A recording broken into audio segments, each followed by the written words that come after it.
see people joining us from all over the country. I can see someone from Buxton, so that's quite interesting. Excuse my slides jumping on. So my name's Chris.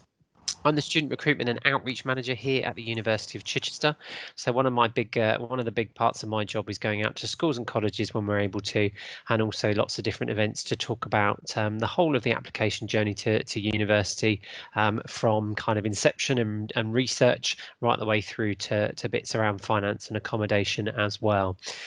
Just before we start today, just one further reminder that if you can make sure that your microphones and your cameras are off, so muted or off, just so that we don't get any disruptions as we go through. And I'll just remind people if that does disrupt us anyway throughout. So aimed at kind of a multiple audience today, we're going to be talking about things that hopefully will ring true with Year 13s or those applying currently, and also for those who are potentially starting that journey, and potentially in year groups like Year 12 or kind of a year or so away from university. It will give you some ideas on kind of the application process. We'll talk about some of the things like UCAS and some of the terminology that they use, and we'll also come around to some top tips, and that's going to include some top tips for personal statements and some top tips for things you might want to do to get yourself in a better position for experience, etc. So first things first, 3 questions that you don't necessarily need to answer, but if you feel you would like to pop them into the chat box, then please do. Some of you have already said that you've already chosen your courses, but who already knows what university and what course they're applying for? And particularly why that university and that course. So this is where we start with that whole research side of things. Why that university and why that course? And how do you know that that is the university and that is the course for you? In the outreach and recruitment team, we spend a lot of time talking to students about how to research, how to make sure that a university and a course is right for them. So they're quite important questions, and I think they're where we would say is your starting point for thinking about university. So who already knows what university and course they're applying for? And then it's that why that course, why that university, what is it about those places and those courses that appeal to you?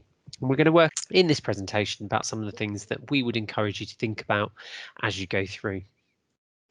So some of you may have heard kind of figures bandied around about the amount of courses that there are across the country in different higher education providers. Someone be brave, pop in the chat for me. How many different HE providers do they think there are across the UK? So that will include universities, colleges, training providers, and also how many different courses do you think there are in the UK at higher education institutes? So that could include things such as undergraduate degrees, foundation degrees. So how many HE providers do you think there are in the UK? And how many different courses do you think there are in the UK? I'm going to give people a couple of minutes to pop into the chat box. Someone be brave for me and get some numbers going in that chat box. This is where everyone goes deadly silent, and I shall just give you a second to pop everything into the chat box.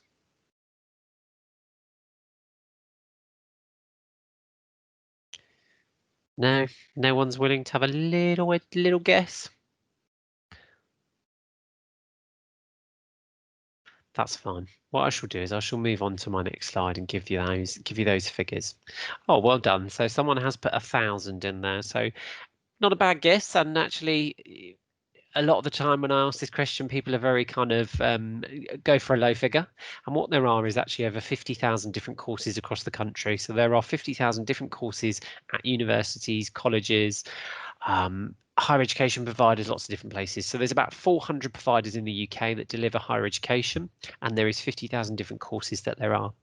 Of those different courses, they are made up of things that I'm going to talk about here. So they are made up of things like a foundation degree. So a foundation degree, not all jobs, not all careers will need a full undergraduate degree. Some may require a foundation degree.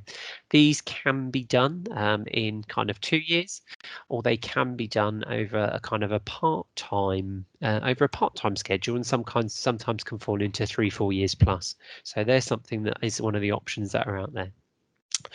You will find joint and combined courses. So some people may have already heard of these. So joint and combined courses are those where they will tie up 2 subjects, and you'll usually find that they are subjects where it will say, for example, business and finance or business with languages. So they'll usually have an and or a with them, and that quite often will give you an idea on the weighting that goes towards each of the subjects. So a business and would potentially be 50% to each subject, and a something with would probably mean that that first subject has much more weighting than the second subject. So your timing will be much more on that first subject. There are some interesting combinations out there, so they're not all ones that you would necessarily put together. So do take a look out there. And there are also things like sandwich and placement courses. So sandwich placement courses, some of you may want to get some experience of industry. Some of you may want to get out there and may want to kind of work in different places whilst you're also doing your higher education, whilst you're also taking that journey through education. So some courses you'll find that they'll do 2 years at university, a year where you're able to go and work in industry, and quite often you'll find that that's paid, and then you'll have that 4th year where you'll come back and you'll be back at university completing your study. Some people like that option. Some people are able to build relationships and also start to build those kind of contacts where they're able to then tap those contacts up once they finish and get out there and get back into potentially the same place that they were doing their placement. Quite often they will be able to line themselves up jobs and bits and pieces. As I said, quite often paid.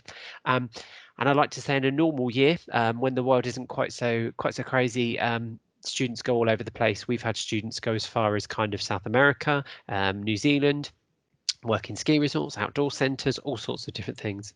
And then we've also got degree apprenticeships, which I always want to say are new. They're not new, but they're ever growing. So you'll see lots and lots of different courses coming online all the time. Some of the examples that we have here at Chichester sit within our business school, our teaching and education departments, and also our social work departments. We have ones in engineering. We have ones in business administration. So there are lots of different ones out there, and they are building and adding new ones all the time. And the difference with a degree apprenticeship is obviously that you will find your employer first. They will then put you forward to be part of the degree apprenticeship route, where you will then go to university, quite often for a day a week, and then 4 days in work as well. So and they pay your fees. So you have that bonus of not having to take out any student finance and stuff. They're not in every subject, unfortunately, but there are, like I say, a number of them, and they are growing all the time. So quite importantly, it might be that you're going to study a current subject, and I would imagine some of you out there are already thinking that you're already on the track to applying for a current subject or a linked subject to what you're already studying. Some of you, it may be about a personal interest, and it might be a subject that you didn't realise you could study at university. If you think about that number, that 50,000 courses rather, there is going to be something in there that some people are going to go, oh, I didn't know you could study that. And then also it could be that you start something totally new. So that links into that as well. So it could be something, again, like I say, you didn't know you could study. Bit of fun on this one, and I'm hoping people may join in with this. But these courses all on this PowerPoint slide. Can anyone hazard a guess as to any of those that are up there that are not real degrees? So could you hazard a guess to any of those up there? Pop it into the chat box if you think you can. There are a couple of them that aren't, and there are others that are a real full degree. So we've got someone popping up DJ practice. I'll go through them in a minute. I'll let you have a guess first, and then I'll go through them slowly and just to explain.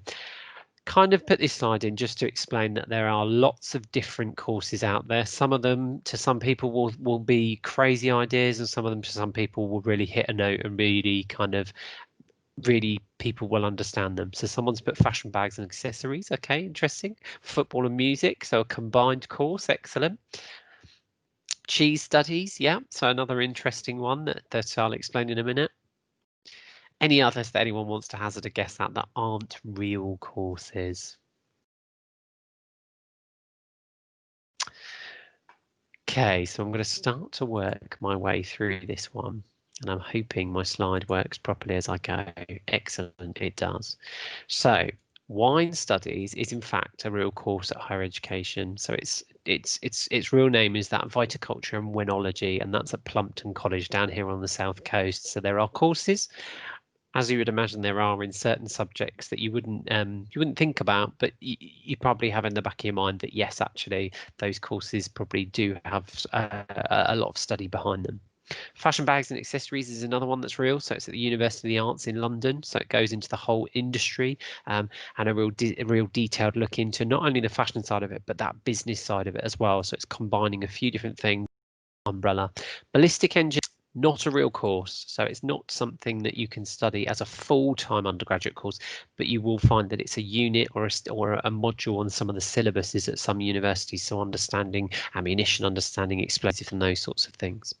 Perfumery. So unfortunately, again, not another not another full-time course, but it is again a unit on some courses that are out there. So if you think about the fact the kind of cosmetics industry rather, chemistry, big part of that industry. So there are courses out there that will lead you onto those sorts of industry. Ethical hacking is real, so all to do with data security. You are in a basic nutshell looking at those systems that protect our data, and obviously we impart a lot of our data on lots of different places nowadays as well, especially with the advent of a lot more online resources.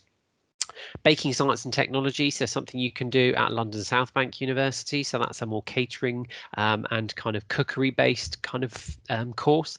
You've got Viking studies, which is a history based course. So down here on the south coast again, Southampton, Solent. You've got yacht and powercraft design, so a STEM-based course. That's real, and that's at the University of Nottingham. Motorsport and design engineering, another science, technology, engineering-based course, and that one's real.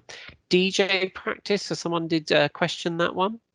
Yes, that is a real course. It's something up at the University of Central Lancashire.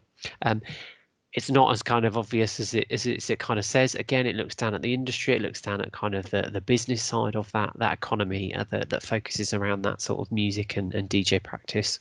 Cheese studies, sadly, I'd love to say that one's real, but again, it's an element on some agricultural based courses. It would be nice to go to university and sit there and potentially eat cheese for 3 years, but it's a unit on some more agricultural courses. Contemporary circus and physical theatre, so Bath Spa, they do a course in that. The University of Chichester actually do one, which is combines some elements of aerial performance as well, so that sort of thing. Football studies and music, so those combined courses. I did say there are some interesting combinations. There at the Liverpool Hope University, they've got a combined course with football and music. I'm not entirely sure how that one works. You'd have to do your research to find out, but it is there. A more equine based one, so horse management, you can study that at the Royal Agricultural University for those of you who are interested in that side of things. And then environmental hazards and disaster management, another real one up at Kingston University, so more of a geographical focus and supporting and helping those countries where they have natural disasters and bits and pieces. You can find any number of interesting courses out there, and some of them, yes, you will think, what a crazy course, but it does help you to start thinking a little bit further afield and about what's actually out there, and some that are out of the ordinary. So you've started to look at those courses, you've started to think about what you want to do, you've probably got, some of you, as I say, already thoughts in your head, and this is where the top tips come in. This is where the things to consider come in. These are the things that you should be looking at when you're visiting virtual open days, when you're going on potentially campus tours if universities are able to run them, and also when you're starting to really kind of do that research. So reputation and facilities for the course. You will know yourself if the subjects you're looking at need certain resources, need certain machinery, need certain facilities within the environment, within the university that you will need to be in, but that you will know about. It may be engineering, it may be sports departments, it may be sports laboratories, those sorts of things. So do check out where they come on league tables, where students rate them on the facilities, those sorts of things. So start to look at some of the things that are out there. Student union and student life. Parents will probably not be so keen on this being the main considering factor. And it isn't about it being the main considering factor, it's about it being part of it. You do want to know that the student union has different things there. You want to know that they're there to support you. You want them to know that they're also an active part of university life. So do check out the university's kind of student union and what they offer, what sort of things they have around them. Availability of accommodation. So some universities you'll probably already know offer an accommodation guarantee. That accommodation guarantee usually comes around the lines of, if you apply by a certain date and you choose the university as your firm choice, then they will guarantee you a room in their halls or their university managed accommodation. So do check out what the accommodation guarantee is, but also what type of accommodation it is. Can you cope with the types of accommodation that are out there? Do you want catered? Do you want ensuite? Do you want to cook for yourself? All those sorts of bits and pieces. Teaching and assessment methods. So do check out how they assess you. How do they teach you? You will be able to play to some of your strengths. So some of you will be maybe avid people who like exams. Some of you will be more preferential to coursework. Some of you will like presentations. Some of you will like media projects. There will be lots of different ways that they can assess you. So do play to your strengths. I'm not saying you'll get away with not doing at least one of those things and having to do an exam here and there, but you will be able to work it to your advantage as well. Prospects for graduates, something that's really important. Where do the students from that university end up? Where do they go on to? Do they go on to careers in the fields that they're training in? Do they go on to particular wage brackets? You will find lots of information out there about those sorts of things, and I'll share some websites that you can use for that. Staying at home or moving away might be more important this year, might be more important than considerations you're making at the moment. Do you want to commute to university or do you want to go further away? There are lots of options.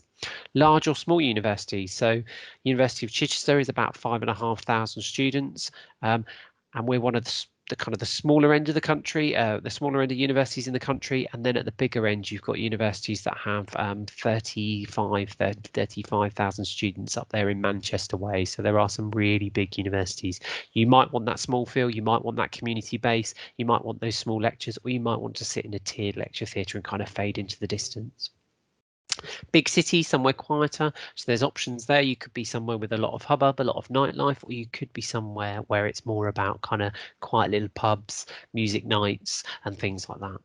A campus or civic university, so campus-based university, we have 2 campuses, but our resources and our facilities are all based around those campuses. A civic university will be dotted about a geographical area, so you'll find that you might have to travel from your accommodation to your lectures. You might have to travel from your lectures to the Students' Union.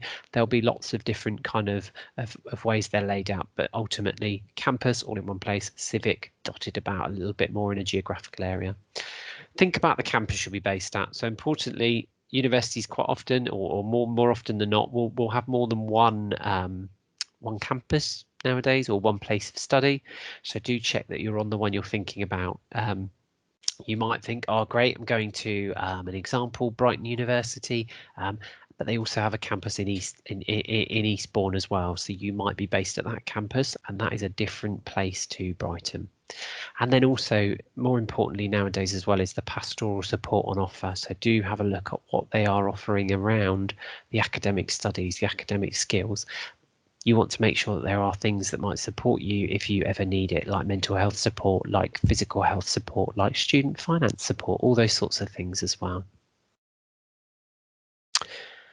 So, questions to ask yourself as you're going through that application process. One of the top things, one of the most important things is, can you meet the entry requirements? So that top end is, it might be the top end of those grades that you're aiming for, but ultimately, can you meet it? When you're going to start to look at your offers, you're probably going to look at a few within a range. So in case you don't get those grades at the top end of what you're expecting, you have some options. What do you want to get out of your degree? So is it a particular career? Is it a particular field you're getting into? Is it that you want the kudos of a certain university? So do have a look at where you are applying, where you're looking at, and what you want to get out of it, and ensure those things match. So that goes the same for your career goals. Do you need a certain accreditation? Do you need a certain government organisation to have said, yes, this university degree is accepted? So look at those sorts of things as well. Does the subject area interest and motivate you? Sounds like a kind of obvious one to say, but remember, you're going to be studying this course for effectively 3 years, and that could go further if you choose to take on postgraduate study as well. Remember to check the course content. So I've slightly touched on things like modules and syllabuses. Just because the course is called English doesn't mean that it's the same English course to the next university or the next university. It will have slight variations within the course modules, and it might be that you're looking for a particular thing included in your course. So do check those course modules. How is it taught and how much time contact time will you get? This comes down to that teaching and assessment. How do they teach you? Is it in small seminars? Is it in big lecture halls? Do they get you to do lots of presentations? Do they get you to do exams? Those sorts of things again. And also the contact time, really importantly, you'll find a kind of stark variation in potentially subjects ultimately, but also certain universities as well. So do ask that question of people when you're going to virtual open days. How many hours contact do you get a week? And can you kind of give me a base figure? And then you'll probably be told that then you build in optional modules, and then you get extra things that you can take part in, which build up that kind of those hours around it. Tips and tricks then. So this is going to be going forward. Ultimately, this is for the year 12s or those who are a kind of year or so away from applying. Hopefully in the next year you will be able to do most of these things, and I'm hoping that some kind of normality may return as we're hearing more positive news over the last few weeks or so. You get your 5 choices when you're applying to university. I'll talk a bit more about that in the UCAS section, but you do want to make sure you've done your research. So if you can attend a UCAS convention, so do get along to those big fairs where you can see everyone or as many of those universities in one place at the same time. That could be virtually and may well have to be virtually, but do get yourselves booked into those sorts of things, and you can find those on the UCAS website. Read prospectuses and course guides. Again, they're available on websites, or they can be requested on a lot of university websites, so do get on and check those out. Read the course pages on the university websites, check out the student life, watch blogs and vlogs and those sorts of things. Book onto open days and campus tours, whether that's virtual or real life, face to face, and you may also be able to book on some taster days. So we run taster days here at the University of Chichester. They've been virtual for the last so long, but we are offering what we call our master classes, where you get a bit of a taster on being a student at the University of Chichester. The chance, do explore the town or city that you're going to go to. So you're thinking about where you're going to live for 3 years potentially or more, and sometimes past that. Some students will stay in the area that they've studied, so do check that out. What are the halls of residence like, and are you eligible to apply for accommodation?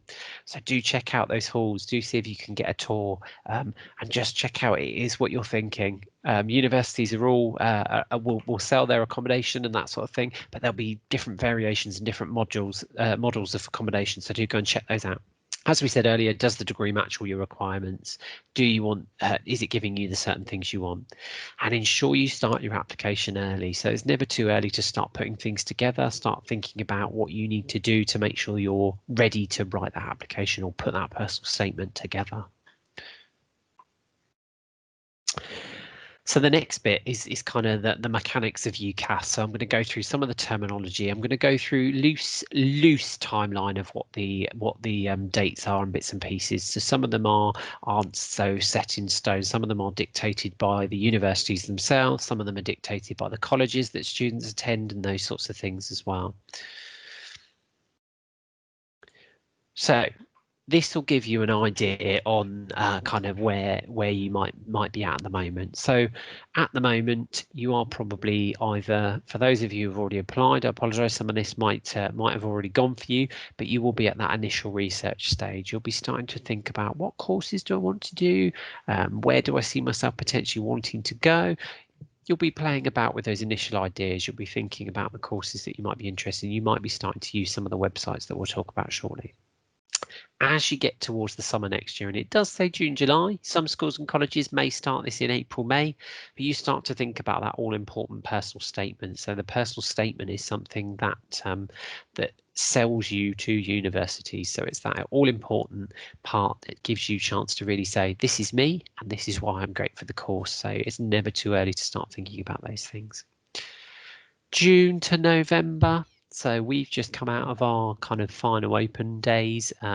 We are hoping to run some different things next year, just so people will still get the chance, if we are able to visit campus. But ultimately, June to November, you're going to find a lot of universities run their open days, and this is the chance for you to start narrowing down your choices. If you're in year 13, I would imagine, are already there and already started to finalise your applications. October the 15th, for those of you who might be interested in things like Oxbridge, which is Oxford and Cambridge, or dentistry, medicine, or veterinary science. This is the early deadline where you will have to get your applications in. You will have an earlier deadline for your college or your school, because they will want you to get your application in so they can write your references. Your teachers will write you a lovely glowing reference, I'm sure, but they will ask you to get that in earlier than the October 15th deadline.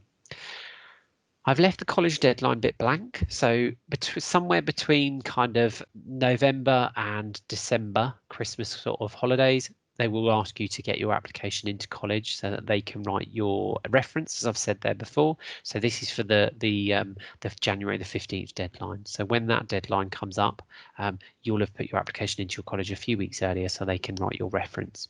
January the 15th is the official UCAS deadline for all other courses. And you will hear people say you can apply after this date, and yes, ultimately you can, but this is the deadline where you will get equal consideration. So they all come through to the university, and at that point that you will all get equal consideration. Once it comes in past that date, I'm not saying universities won't make you an offer, but it's that's the deadline that we ask for. And if you want to make applications after that, you can chat to the teams at universities, the admissions teams. From January to May, and this can be earlier, should you have put your application in September, October time, you may well start to receive offers, but January to May is ultimately when you will generally start to receive your offers from universities. They will ask you things, they will ask you to start to make firm choices, insurance choices, and I'll talk about those in a minute. February to March time, you're going to start to look at applying for your finance. So the window generally opens towards the end of February. There isn't a key date. I'd love to tell you there's a key date, but it's generally in February that date, towards the end of February, that finance portal opens and you can start to apply for your all-important tuition fee loans and your maintenance loan. May time, so the University of Chichester, they open their portal for the accommodation in May time. Some universities, this may be different. Do check websites to ensure you know when theirs opens, but ours ultimately opens around the May time, and we send that out to all the applicants anyway so that they know when it opens. In June, you'll be asked to choose your firm and your insurance choice, and I'll talk about that in a second. July, clearing opens, and clearing is that window of time where universities advertise what courses they still have space on, so that if you haven't been lucky enough to get an offer, you can go into what they call clearing, and you can go and find out what courses are still available at universities and apply through that route as well. And then in August, you have the results day, and that's when you'll then start to hear from universities as to whether you've had your place confirmed or whether they want you to do any further actions and those sorts of bits. So all applications will go through the UCAS website. So University and College Admission Service. That's the acronym for them. You will have that maximum of 5 choices. So you can have 5 different courses. That could be at different universities, or it could be at a few different universities. You will have some choice restrictions. If you're going to choose to do medicine, veterinary, or dentistry, you can do a maximum of 4 courses with those. And then you could add in an unrelated 5th course if you wanted to. You will have 1 course at either the University of Oxford or the University of Cambridge, so you can only choose one or the other there. And they go in what we call simultaneous consideration. So once your application goes to UCAS, it goes out to all the universities from them automatically at the same time. So they all receive your application at the same time. There is a level of invisibility. And what I mean by that is that universities don't know who else you've applied to, so they can't put that bias on it. So they only know that you've applied to them, not that you've applied to 4 other universities in the local area. There is a cost involved in applying to UCAS, and it's currently £20. £26 for up to 5 choices. Do check their website just in case it's changed, but it was currently at those prices. But keep an eye on their website because they will tell you on there as well. After you've clicked submit, so this is more some of you people who've already begun to apply. Well, this will be important to you, and also you are that in that research stages. This will give you an idea on the steps going forward. So UCAS forwards your applications to the universities, as I said. The university then assess your application and make one of the following decisions, and this is where offers and all sorts of different terminology comes in. So they may make you an unconditional offer. If your application meets all of the criteria and you've met their entry conditions, then they may just say, yep, we would love to have you, and make you that offer. Generally, these are kind of for those people who've already got results and already already hold those qualifications.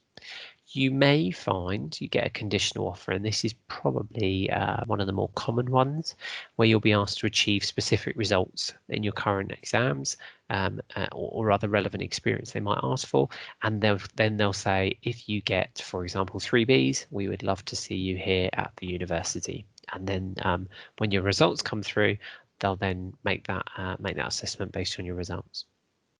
You may unfortunately receive a rejection, which is where your application is classed as unsuitable and you'll be rejected from the course. And that may mean that you then go into clearing if you don't have any other live offers. If you are invited to an interview or audition, then you might go along and take part in either virtual or physical interviews or auditions for certain courses. It could be sports courses, it could be theatre, dance, drama. Generally, the interview auditions are for either physical courses or more vocational courses like teaching or social. It's when you make and an insurance choice. So a firm choice is that university that you ultimately want to go to. It's your top choice and it's where you see yourself. The insurance is that backup, just in case things don't go to plan. This is your second option. This is where else you might consider going.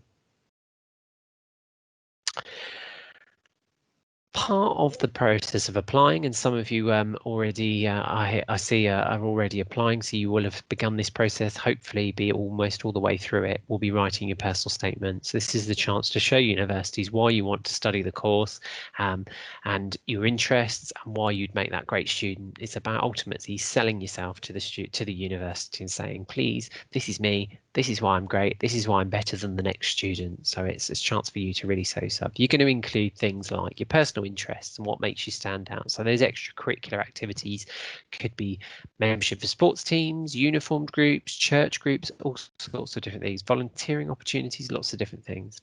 Importantly, your previous and current studies, and it's about analysing the skills and experience you've gained from these current studies. It's about picking out why what you've done, and how those skills are useful when you go to university.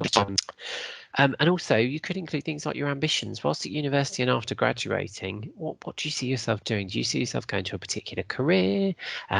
Whilst you're in university, do you want to get involved in certain societies, certain research, certain organisations, anything that might make you again stand out within the university community? On our website, so chi.ac.uk/outreach, there is a section called Higher Education and Me, and there's some really helpful different tips and tools to get you started on your personal statement. There's a video that talks you through some of the things you can do, and there's also a personal statement guide that gives you some key pointers and tips about the sorts of things that our admissions tutors are looking for, and you can also find other guides on other university websites as well, should you have other courses that you're looking at. So top tips for your personal statement: get started early, and that probably sounds like I'm kind of stating the obvious, but do get started as soon as you can, even if it is note form, even if it is keeping a notebook near the bed, so you come up with ideas and you write them down when you think of them, or probably more likely nowadays people do it virtually on their iPad and Android phone. So do get started early.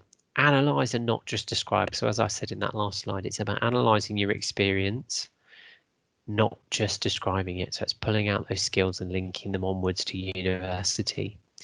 Use your free time to gain new experiences. So if you know that the course you're looking at want you to have had, I don't know, tasters or experiences or volunteering opportunities, then use your free time to do some of those things. I know at the current moment it might be a bit more difficult with limited access to things or lockdowns and different tiers, but when you do get chance, do some of those things that will allow you to gain new experiences. It might be being part of online debates and bits and pieces online. It might be taking part in free courses that you can do online, lots of different things. Get others to review, so get others to have a look, get others to talk, to read through it, sorry, and also kind of give you their opinion. ultimately it is their opinion and you've got to decide what you do with it, but it is nice to get feedback from some different people, including teachers and bits and pieces. Use the support on offer. So your college, um, your places of study, so schools, colleges, training providers will be giving you support, or will be offering you support through their careers teams, through the Positive About Futures teams, all sorts of things are called, will be able to offer you some support as well. So don't be afraid to accept that support. And you may even be lucky enough to see one of our team who are out there regularly when we're able to support in schools and colleges with personal statements as well. And that brings me nicely to a kind of a point where we can start to take some questions. So if anyone does have any questions that they'd like to ask, please feel free to pop them in the chat box.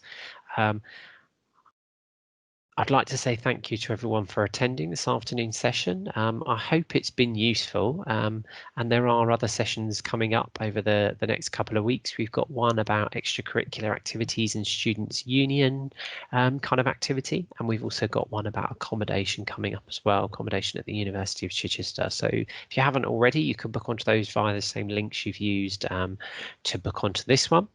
Yeah. But ultimately, any questions, please do pop them into the chat box. So I'm a mature student, can I get references from an employer? I do believe, yes, Eileen, I do believe you can use references from other people, but what I would suggest you do is pose that question if you want to, on our next slide, I'll give you the email in a minute, to our admissions team just to double check, but they will ask for a reference from someone, and if it's not an educational reference, then if it's not an educational reference, then yes, you will be able to use other people. Is there a deadline for applying to Chichester? So we go with the UCAS deadline as our first and foremost deadline, so that 15th of January deadline. We will accept applications after that date, but like I say, we won't necessarily give them equal weighting. They will kind of go to the bottom of the pile, so to speak. And if you are looking at particularly competitive courses, so it could be things like musical theatre, it could be certain sports courses, then my advice would be get that application in sooner rather than later, because you will find those competitive courses begin to fill up. What is the deadline at Chichester for an international student looking to apply for a master's course, specifically MSc in sports performance analysis? That is a good question, and I'm going to be really honest and say I'm not entirely sure what the deadline is for that one. But what I will do is ask Jess or Gabby to pop in the chat box our international email, which is global@chi.ac.uk. So if you email that question to them, one of our team in international, so we've got Michelle and we've got Rachel, we'll be able to come back to you with some information on deadlines for that. Sorry, I don't have that off the top of my head, but they'll be the best point of call to support you. Are there any other questions that I'm missing on this? So I'm a mature student, references are employer, clubs and societies. Please do pop any other questions in there if you want to. I will bring up another slide just so you can see. So useful websites that are out there, which you might want to use. So ucas.com, nice obvious one, but it's a really good one to get you started. There's kind of a hub nowadays that they use where you can kind of fill in different questions and it starts to filter different content, it starts to filter different courses, and it starts to bring up things that might be more relevant to you going on kind of different questions and different answers. The whatuni.com website's a really good one. So another one that will start to bring back things like league tables. It will start to bring back statistics about the universities, those sorts of things as well. Discover Uni, so a government website that gives you some really good facts and figures about where people progress to, how people rate their courses, how satisfied they are, those sorts of things.